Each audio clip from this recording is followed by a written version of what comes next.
Agar menga O'zbekistonni boshqa ko'rolmasligim, Farg'ona ko'chalaridan yurolmasligim, mening yurtim Marg'ilon chinorlari ostida bir piyola xushtam ko'k choy icholmasligimni aytishsa, men san'atkor bo'lishni to'xtatardim. Raqsga tusholmay, qo'shiq kuylolmay qolardim. Tamara xonim.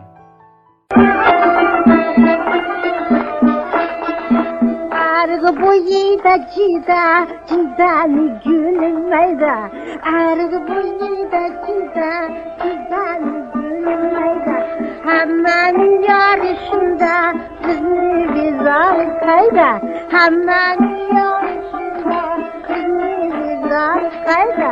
Yallama yar yallay, yallama şarkı, yallama şarkı. Ko'rsam dishqa bo'lishib olib qaymog'lar shayton.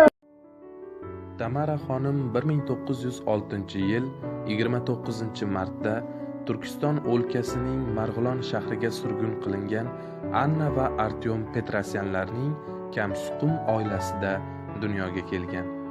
Ko'pchilik uni o'zbek deb bilgan, balki bu Tamara xonimning shunchalik o'zbeklashib ketganidandir.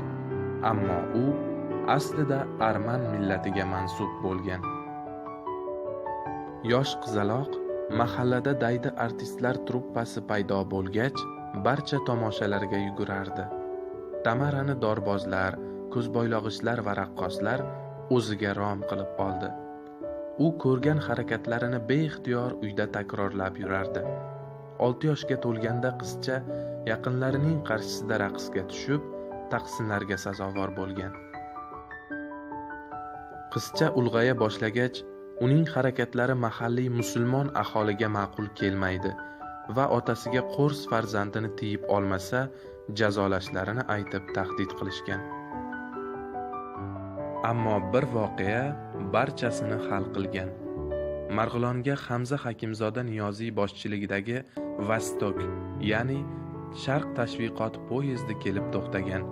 Kimdir Hamzaga juda iqtidorli qizaloq haqida gapirib bergan va bu uning taqdirini o'zgartirib yuborgan.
Tamara xonim 1918-yil ilk bor haqiqiy sahnaga chiqqan. Sahna faoliyatini Hamza Hakimzoda Niyoziy truppasida boshlagan. Keyinchalik Yusufjon Qiziq truppasida davom ettirgan. 1921-1922 yillarda Toshkent Rus opera va balet teatrida faoliyat olib borgan.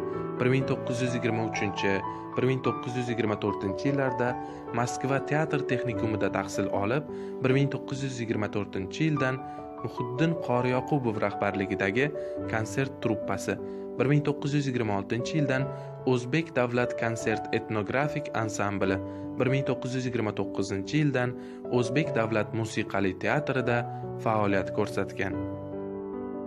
Uning ijrosidagi qo'shiq va laparlar Lolaxon, Qora soch, Bilaguzuk, Oyijon, Fabrikaning yo'lidan, Qizlar shtobingiz nima, Gulyor, Yetimlar yig'isi, Tuyg'unoy, Erk bolalari va boshqalar. Sinaxiroj, Dilxiroj, Qari navo, Usmoniya singari raqslari xalqqa manzur bo'lgan. 1938-yili u ikki janrni, ya'ni qo'shiq va raqsni birlashtirib, sahnada o'ziga xos o'zgarish qildi.